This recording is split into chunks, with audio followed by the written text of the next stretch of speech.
احنا جايين من كل مكان للصويرة زينة البلدان نزورو ونرجع فرحان كالظبيل وللهيل ولا حوض السلاح وثوم حيلة نضربو شوفار هاد الليلة احنا جايين من كل مكان للصويرة زينة البلدان نزورو ونرجع فرحان. Beshut Marav Rabotai, avec les d'Hachem, je voudrais vous souhaiter à vous tous une bonne fête de Shavuot. J'espère qu'avec l'aide de Dieu, que cette année vous allez recevoir la Torah. Il faut savoir une chose, que la Torah, on la reçoit pas une fois dans l'année, à Shavuot, mais la Torah, on la reçoit chaque jour. Mais, pour qu'on reçoive la Torah chaque jour, il faut que Hachem y voit qu'on s'intéresse à la Torah. Et quand est-ce que Hachem y voit si on s'intéresse à la Torah ou pas? C'est à Shavuot. La façon, comment on se fait? Parce qu'il y a une question qui se pose. Pourquoi on doit se faire attendre? Pourquoi? De Pessah à Shavuot, on compte les jours, on compte 49 jours. Pourquoi? Alors vous savez très bien que la raison pourquoi on compte, c'est pour montrer à Kadosh Baruch Hu que Béhémet, on est intéressé à la Torah. On est intéressé à Naaseh V'Nishma. On est intéressé, on ne veut pas profiter du bon Dieu, hein, qui nous donne, et sauf qu'on lui rend rien du tout. On montre à Hachem, Naaseh V'Nishma. On fait et on écoute. En général, on écoute, après on fait. Mais là, on dit à Kadosh Baruch Hu, non, on est prêt à faire, c'est-à-dire je suis prêt à faire. Après, dis-moi ce que tu veux que je fais. Donc, Kadosh Baruch Hu, il voit que Béhémet, tu es prêt à faire, sans que tu aies écouté ce qu'il va te donner, alors que vraiment il te donne la Torah. Il voit que tu as un grand intérêt et que Béhémet, ton intérêt c'est de sur la Torah. Alors qu'est-ce qu'il fait à Kadosh Baruch Hu? Non seulement qu'il te la donne, mais il te note dans ses livres que tu es un homme intéressé, donc chaque jour il te donne. Donc ça veut dire que la Kabbalah qu'on reçoit toute l'année, elle dépend comment on s'est préparé comment on s'est intéressé à se préparer pour recevoir la Torah. Et vous savez très bien que c'est ça la vérité. Lorsqu'on montre l'intérêt à vouloir quelque chose, on montre qu'on aime la chose. Et lorsqu'on montre qu'on aime la chose, alors lorsque quelqu'un il voit ça et il a une affaire à faire, eh bien il te la donne à toi. Pourquoi? Parce qu'il dit, il sait que tu portes toujours un intérêt à ces choses-là, à des bonnes affaires. Et la Torah, c'est une affaire. Le Hachem, il voit que tu t'intéresses à la Torah, que c'est une bonne affaire, c'est une affaire mieux que toutes les affaires, alors que il te donne chaque jour. C'est pas le père qui cherche à qui donner, et il a une adresse, c'est toi. Donc toujours, j'entends Rav Izrahi dire, en français, le Rosh Shiva de Mir, il dit, il faut étudier la Torah tous les jours. Tous les jours. Ça veut dire que, pourquoi il faut étudier la Torah tous les jours? Ça veut dire que lorsqu'on montre qu'on étudie la Torah, alors on montre l'intérêt sur la Torah. Vous savez, j'ai vu une belle histoire sur le Hazon Ish. Une fois le Hazon Ish, alav shalom, il devait accompagner une jeune fille de sa famille soit la Houpa. Et avant qu'il devait la Houpa, il y avait, comment ça s'appelle, ils ont fait Minha, la prière de Minha. Et vous savez que tous les rabbanim, avant de faire Minha, ils mettent le chapeau. Et lui, il a fait Minha sur le chapeau. Alors tout le monde s'est étonné comment le Hazon Ish, il fait sa prière sans le chapeau. Alors ils sont partis s'intéresser. Alors quelqu'un leur a dit, moi j'étais avec lui tout le temps, il était en train d'étudier la Torah, et tellement qu'il était dans la Torah, et sa tête, elle était plongée dans la Torah, que mettre le chapeau sur sa tête, c'est comme si on met une montagne, une ville sur sa tête. Il était tellement dans la Torah, il était tellement en train d'étudier jusqu'à sa tête était prise, et on pouvait rien mettre sur sa tête. Enfin, pour vous dire l'amour qu'il avait pour la Torah. Mes amis, maintenant on comprend très bien pourquoi à Shavuot, c'est quand même, c'est le jour de Matan Torah, le jour où Akash Baruch Hu, il nous donne un cadeau, le cadeau de la Torah. Mais comme toujours je dis, pour recevoir un cadeau, lorsqu'on donne un cadeau à quelqu'un, il faut savoir le recevoir. Moi, je donne et l'autre, il reçoit. Alors, quand je me retrouve, c'est matin, quand je lui donne le cadeau, et à nous de étendre les mains. On veut recevoir. Mais si on ne montre pas d'intérêt qu'on veut recevoir, alors on ne reçoit rien du tout. Et c'est pour votre raison que même pendant toute l'année, tu ne reçois rien du tout. Et c'est la raison pourquoi on fait ce faire. Mais c'est la raison pourquoi on compte les jours du Homer pour montrer combien je suis impatient pour recevoir cette Torah que Hachem va me donner comme cadeau. Alors je montre un intérêt de ce cadeau-là, donc je reçois la Torah. Maintenant, mes amis, vous savez que la semaine dernière, on a lu la paracha de Bechokotai. Bechokotai, ça veut dire il faut l'effort de la Torah. Bechokotai, ça veut dire que je vous demande de faire un effort. Vous savez très bien, malheureusement, on fait des efforts pour tout. Pour tout, on fait des efforts. Et malheureusement, c'est qu'on réfléchit un peu, on voit que tout l'effort qu'on fait pour les autres choses, toutes ces autres choses, la bidon, on les laisse là après 120 ans. La seule chose, Bémet, qu'on prend avec nous après 120 ans, c'est la Torah. La Torah qu'on trouve dans notre monde. Les mitzvot qu'on a fait dans ce monde-là, le bénéfice des mitzvot, on les trouve là-bas. Lorsqu'on étudie la Torah, vous savez, ce que j'ai lu, c'est de la folie ce que j'ai lu. J'ai lu quelque chose de magnifique, j'ai lu quelque chose d'extraordinaire. Que celui qui étudie la Torah, la récompense qu'il a, surtout combien le bon Dieu il multiplie les récompenses d'1 heure ou de 2 heures, ou de 3 heures. C'est-à-dire que celui qui étudie rien qu'1 heure de Torah, les millions de mitzvot qu'il fait. Et lorsqu'il étudie par exemple une demi-journée, des milliards de mitzvot qu'il fait. C'est inimaginable, inimaginable. Vous savez, c'est ce qu'on dit, je connais Olamo Bishahad, il y a un qui peut acheter 100 montres en 1 heure. Vous allez me dire, pourquoi? C'est quoi l'intérêt d'étudier la Torah? Vous allez me dire, Rabbi David, voilà je fais, mais pourquoi tu veux que j'étudie la Torah? Pourquoi la Torah dit, si vous faites des efforts, parce qu'Akadosh Baruch Hu, il voit, il faut savoir qu'Hachem, il est jaloux. Je répète, le bon Dieu, il est jaloux, comme qu'un homme, il est jaloux de sa femme. Lorsque les hommes la regardent, eh bien, Akadosh Baruch Hu, il est jaloux lorsque nous, on regarde autre chose que lui. Il est jaloux. Hachem, il veut qu'on l'aime. Hachem, il veut qu'on l'adore. Parce que lui, il nous aime, lui, il nous adore. Hachem, il ne voit rien que nous. Alors, quand je te dis, alors, puisque moi, je suis fidèle à vous, pourquoi vous n'êtes pas fidèle à moi? Donc, il n'aime pas. Donc, il nous dit, la seule façon et le seul moyen pour que vous me prouvez que vraiment vous m'aimez, uniquement si je vois que vous faites les efforts dans les mitzvot et vous faites les efforts pour étudier la Torah. Comme vous faites des efforts pour l'argent, vous faites des efforts, des sacrifices pour autre chose, alors faites un effort pour la Torah. Et si vous faites un effort pour la Torah, alors je vous donne ce que vous voulez. Vous savez très bien que j'ai expliqué cette semaine comment les Bnei Israël sont arrivés à dire, à tous les Juifs, ils sont arrivés à dire Na'aseh v'nishma. Na'aseh v'nishma, c'est une phrase extraordinaire qu'on dit à Shavuot. Na'aseh v'nishma. C'est quoi? Lorsque Hachem a dit aux Bnei Israël, la Torah, ils ont dit on fait, oui, on fait après on écoute. Ils n'ont pas dit oui, on écoute.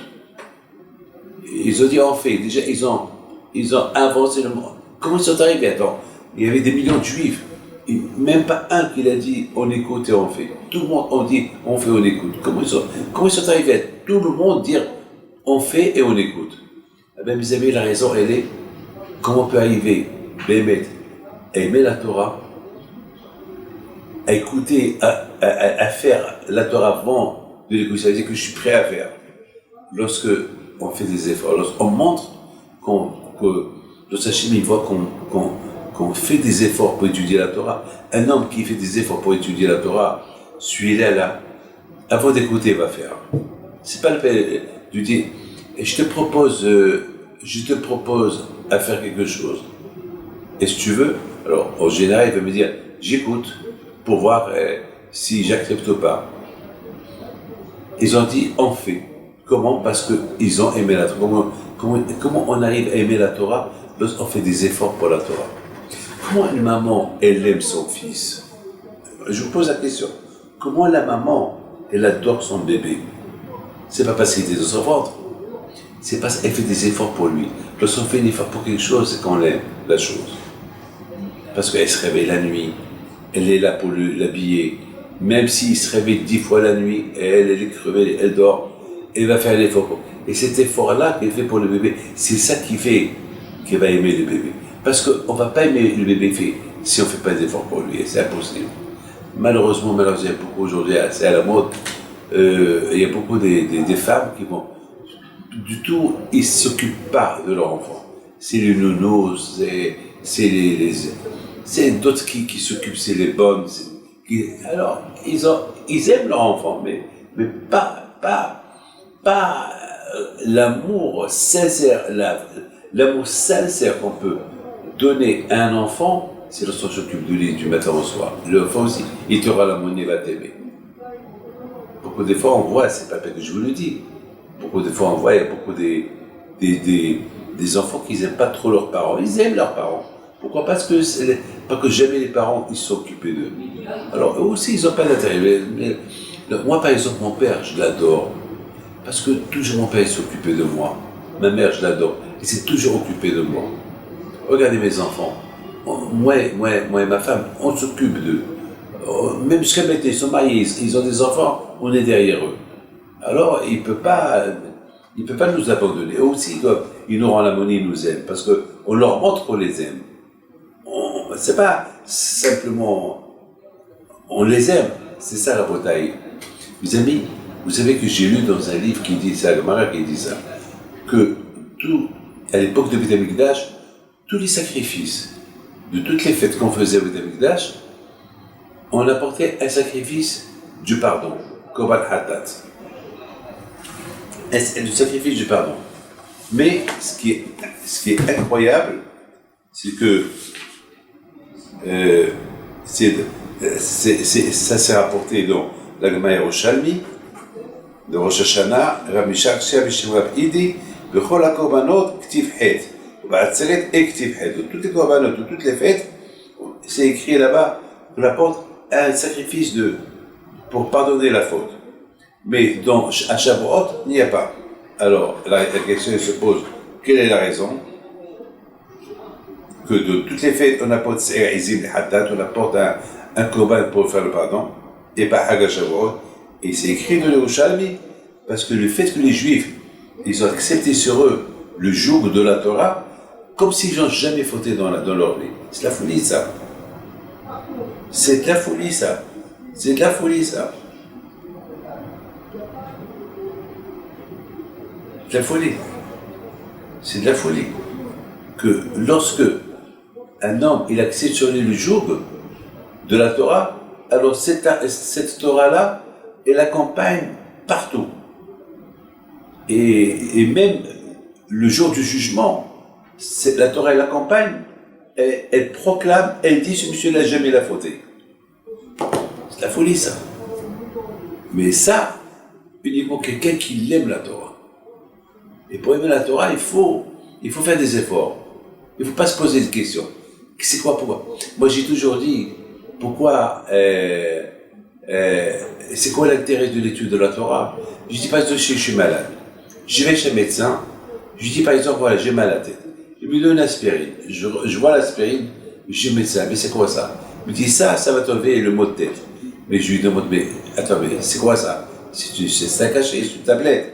Il me dit, cette tablette-là, tu prends un cachet, mais comment?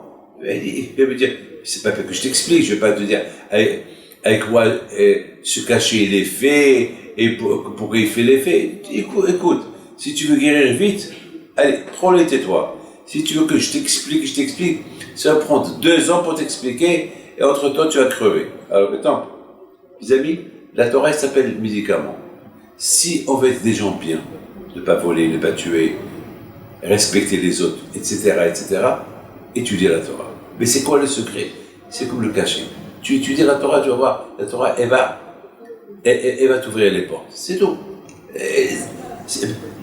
Le temps que je t'explique, ça prend beaucoup de temps. Et jusqu'à que ça prend du temps, tu risques même de devenir le plus grand rachat. Maintenant, étudier tes droits. étudier la Torah, c'est pas facile. Hein. Je vous dis, c'est pas facile. J'ai toujours dit, c'est pas facile. Là où il y a le tsar, vous savez, j'ai donné un cours de Torah à Miami samedi soir, à minuit, hein, milieu ou 1h du matin. Alors, avant que je commence, je dis à tout le monde, éteignez le téléphone. Il y a un qui me dit, Rabbi David, pourquoi vous voulez que j'éteigne le téléphone? Mais personne, qui va nous appeler à 1h du matin, minuit, 1h du matin? Et je dis, oh là là, t'inquiète pas. Au moment qu'on étudie la Torah, le Tzara, il fait tout pour perturber l'étude de la Torah. Alors tout le monde a éteint, lui il n'a pas éteint. Parce qu'on dirait, il s'est dit, mais qui va appeler? Et pendant que je parlais, son téléphone il a sonné. Mais, et quelle sonnerie il a eu? Une sonnerie d'un chant de rock, un chant goy, un chant qui a fait trembler la chambre. Et tout le monde qui le regarde, tout le monde l'a déjà vu. Et ça a cassé le cours de Torah. Ça a cassé. Il a fallu il a compris son erreur, il a éteint le téléphone, et j'ai recommencé le cours. Parce que le Satan, il est très fort. Le Satan est très très fort. Il est très très très très fort. Le Satan, il peut ne pas te perturber dans la prière, te laisser faire tzedaka, mais lorsqu'il te voit étudier la Torah, il fera tout pour t'empêcher de l'étudier. Pourquoi? Parce que le monde, il tient grâce à la Torah. Parce que la Torah, c'est elle qui te connecte avec Akadosh Baruch Hu. Et la Torah, c'est Chouka. C'est pour ça que la Torah est dit, il faut faire des efforts pour, vous savez, lorsqu'il y a quelque chose qui est gravé, la chose qui est gravée, elle est gravée. On ne peut pas la changer, elle est gravée. Un homme qui étudie la Torah, il grave l'amour de Dieu en lui et jamais ça part. Il y a 2 semaines, dans la paracha de Behar, on a vu que par exemple, la Torah, elle nous demande de faire des efforts pour faire la Shemitah. La Shemitah, ça veut dire, c'est une fois, tous les 7 ans, il faut abandonner tes terres. Pendant 6 ans, tu travailles tes terres.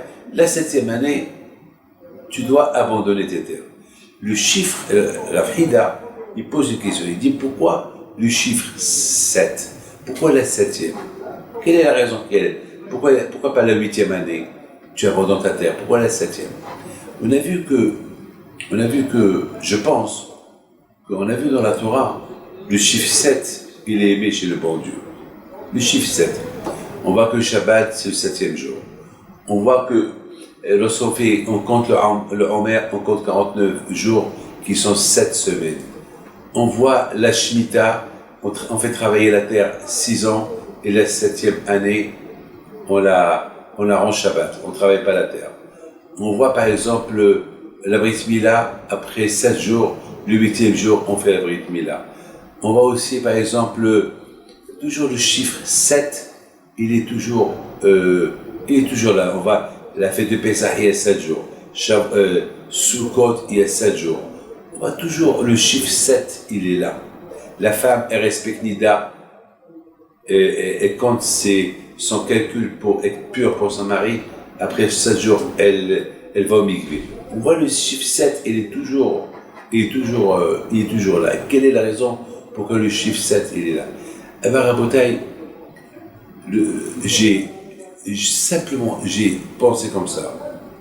Le mot 7, il y a 7 cieux. Il y a 7 cieux et vous avez aussi 7 terres. Nous, on voit la terre où on est, il y a vraiment 7 terres, l'une en dessous de l'autre. Et aussi, il y a 7 cieux. On voit toujours le chiffre 7. Il est important chez Akadosh Baruch Hu, le chiffre 7. Pourquoi le chiffre 7? Qu'est-ce qu'il y a de spécial dans le chiffre 7? Mes amis, le chiffre 7, lorsqu'on écrit Shvi'i,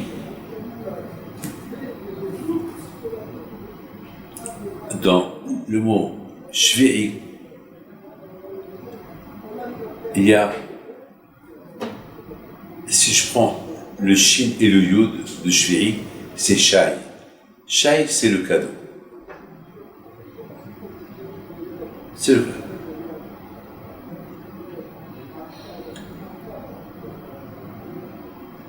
c'est le cadeau, un cadeau, Shai. Et il reste Yud Bet Aïn, Bia. Il y a Bia Omer, c'est s'exprimer. C'est le mot. Il y a Bia Omer, ça veut dire que c'est comme quelque chose de s'exprimer, de dire. On sait très bien une chose, que l'homme dans ce monde-là, il a un but. Le but de l'être humain dans ce monde-là, c'est d'être un jour, après respecter le bon Dieu, vivre avec Hachem, et plus tard, après 120 ans, tu vas dans l'autre monde, quand je va te donner un cadeau. 310 mondes, Shai Olamot. Un cadeau, 310 mondes. 310 mondes, il faut avoir l'aïmona. Tout le Inyan du judaïsme, c'est l'aïmona en Dieu. L'aïmona, il faut avoir l'aïmona. L'aïmona, je dis à quelqu'un, tu sais, après ce 20 ans, tu respectes Dieu et tu es dans 310 mondes. Et tu vas comprendre. C'est quoi un monde? On ne sait pas, l'aïmona. Mais, si tu vas avoir cette émona au Kashbaru, il y a Bia Omer, il faut étudier la Torah. Il faut étudier la Torah. Et le chiffre 7, il te rappelle que tu es sur 7 terres pour arriver un jour aux 7 cieux. Voilà, Rabodaï, c'est ça le chiffre. C'est là où tu es, tant que tu es vivant, n'oublie pas, tu es sur 7 terres que si tu respectes Torah et Mitzvot, c'est cette terre-là, ils vont t'emmener aux 7 cieux. Et dans ces 7 cieux, le 7e, c'est là où il y a Akadosh Baruch Hu, tu recevras la plus belle récompense des récompenses. 310 mondes. Il n'y a rien à comprendre, mais c'est ça l'aïmouna du juif. Et si je dis à quelqu'un 7 cieux, qu'est-ce qu'il va croire? Qu'est-ce qu'il va comprendre? Il y a 7 terres, qu'est-ce qu'il va comprendre? Qu'est-ce qu'il va croire? 310 mondes. Le juif, il vit avec l'aïmouna. Je voudrais vous raconter une histoire qui m'est arrivée à Miami la semaine dernière. Et vous allez voir c'est qui est le bon Dieu. Mais écoutez, vous allez voir qu'Akadosh Baruch Hu, il est spectaculaire, il est extraordinaire. On a fait Shabbat, un bon Shabbat. On était à l'hôtel, Shabbat Hatan. Et voilà, maintenant, après le bon repas, on a dansé, on a mangé. Maintenant, on va monter chacun monte dans sa chambre. Je monte au 6e étage. Et voilà, je rentre dans la chambre et je vois que les femmes de ménage qu'ils ont arrangé la chambre avant Shabbat, ils ont laissé la télévision allumée, ils ont laissé les lumières allumées et il faisait chaud, ils ont été à la clim. Alors, il faisait très chaud à Miami, la lumière allumée, la télévision allumée, il fait chaud. Qu'est-ce que je vais faire? Où je vais aller? Où je vais aller? Où je vais aller? Alors ma femme elle me dit, il faut que tu descends en bas. Je dis, comment je vais descendre? À qui je vais parler? Il faut que tu trouves quelqu'un. Avec qui je vais trouver? Et j'avais honte. Comment je vais faire? Et celui qui m'accompagne, Marciano qui m'accompagne, lui, il sait, lorsqu'il m'accompagne jusqu'à la porte, il est parti chez lui, il est parti au 4e étage et voilà. Maintenant, je me trouvais tout seul, je ne savais pas quoi faire. J'ai commencé à prier au bon Dieu. Je dis, quand je vais au route, tu ne vas pas me redonner. Je suis fatigué toute la semaine, je suis resté réveillé. Les voyages à New York, les avions, et j'ai donné des cours de Torah. Et j'étais un peu faible, fatigué, parce qu'on a dansé, on a chanté. Et maintenant, quand je vais au route, s'il te plaît, aide-moi. Mais comment tu veux que le bon Dieu t'aide à 1h du matin? Comment? Un coupe-circuit qui va être tout, et même si il fait chaud, comment je vais faire? Alors j'ai dit, bon, je vais sortir dehors, j'ai pas de choix, il fallait que je descende, il fallait que je trouve un goy, un non-juif qui vient, qui comprend qu'il faut éteindre. Je sors dehors, je sors de la chambre. Après j'ai dit, mais comment je vais faire? Encore je rentre, je sors, une demi-heure, j'ai pas pris de décision.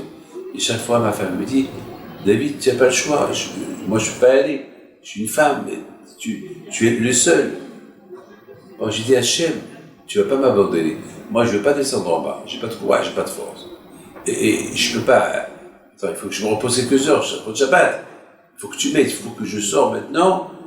Je ne veux pas sortir et rentrer. Je vais sortir. Il y avait un couloir de 500 mètres. C'était un hôtel de 1000 chambres. Un couloir. Il fallait que je marche. Après, j'ai dit Hachem, j'ai même marché ce couloir. Je n'ai pas de force. Hachem, écoute-moi.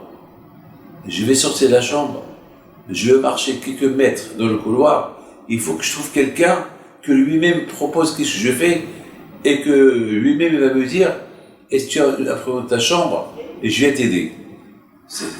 Il faut le faire, hein. Il faut le faire, hein. Et ben c'est ça le bon Dieu. C'est ce que j'ai fait. Je sors, je donne un parole d'honneur, j'ai fait quelques mètres et j'entends des voix. C'était Arnaud Sidbon. Le fils à Sylvain Sidbon, qui vient avec sa femme, et il y avait là-bas avec eux une femme de ménage. Alors, il me dit, ah, mais David, qu'est-ce que vous avez à 1h du matin? J'ai appris de ma chambre. Elle me dit, ah, j'ai compris. Oui, j'ai compris. Alors, elle sait quoi faire. Alors, tout de suite, je commence à voir. Je lui dis, mais qu'est-ce que vous faites là? Elle dit, ben, je sais pas. Je lui dis, mais depuis, il fait tard, qu'est-ce que vous faites? Il me dit, chaque fois que je vais monter en haut, il y a quelqu'un qui me parle. Chaque fois que je vais monter, je lui dis, tu sais pourquoi, chaque fois que je vais monter en haut, il y a quelqu'un qui me parle, parce que moi, je n'étais pas dehors. Là, je crois qu'il a fait un calcul que le temps que toi, tu décides à monter, c'est le temps que moi, j'ai décidé à sortir, et j'ai prié pour que je trouve quelqu'un. C'est-à-dire, tout a marché avec un calcul que j'avais avec Akadosh Baruch Hu, c'est-à-dire que toi, tu étais guidé par ma prière, et c'est Hachem qui t'était guidé pour monter et venir par là. Et la femme à Bodaï, la femme de ménage, qui n'était pas juive, je monte la chambre, elle a compris, elle a été à la télévision, elle a été à la lumière, elle a allumé la clim. Qu'est-ce que vous dites sur ça? Dites-moi. Dites-moi. Vous allez me dire que ça, c'est une coïncidence? Une coïncidence.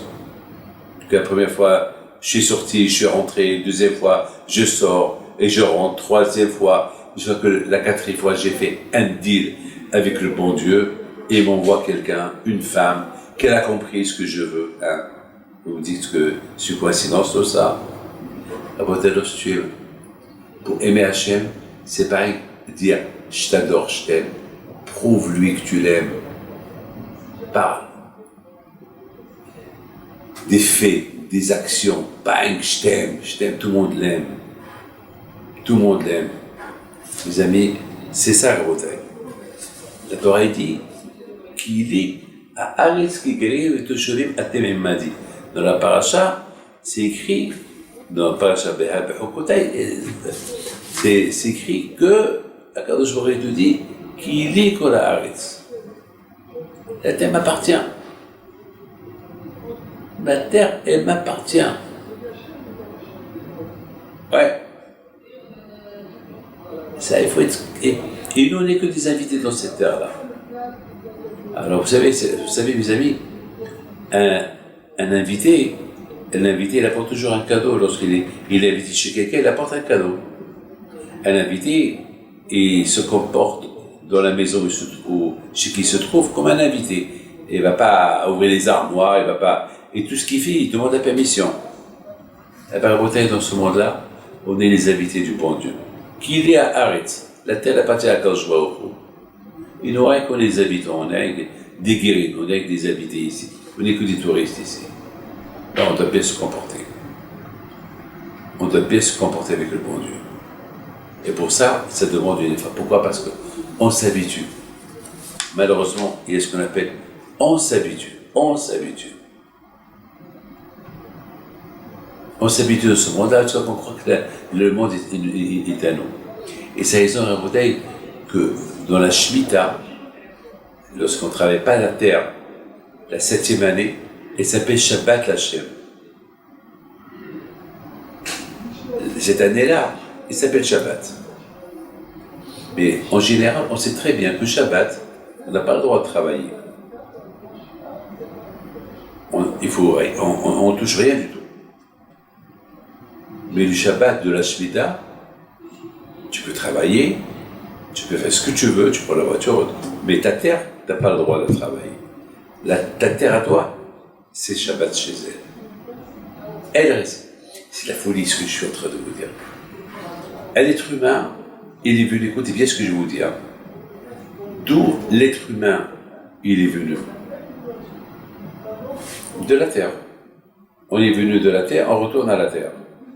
Quand je nous a créé de la terre. L'être humain, il fait Shabbat. Alors, étant donné que l'être humain, il fait Shabbat, et que l'être humain, il doit vivre 70 ans. Et ce qui vient en plus, c'est un cadeau du ciel.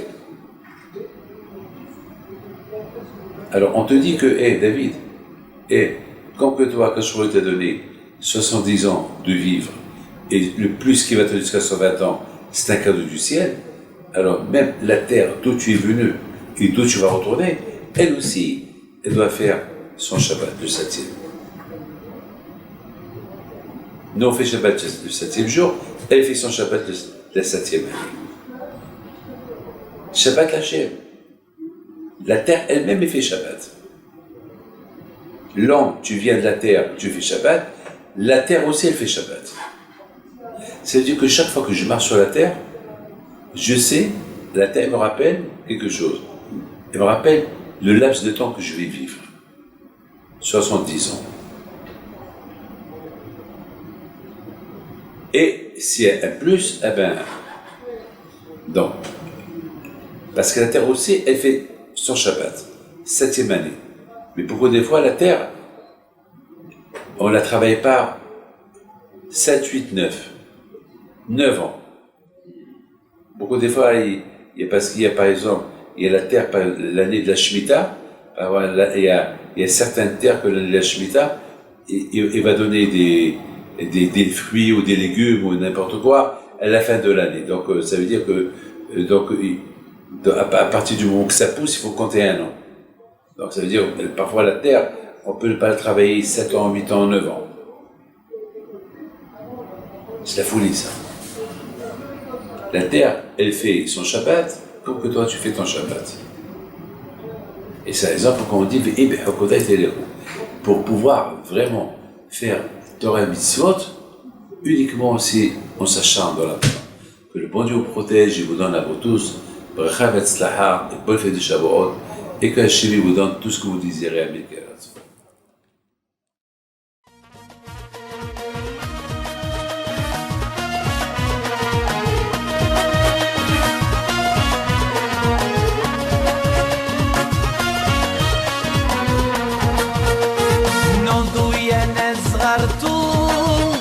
على ربيع حي بنتو وقف لنا زي خو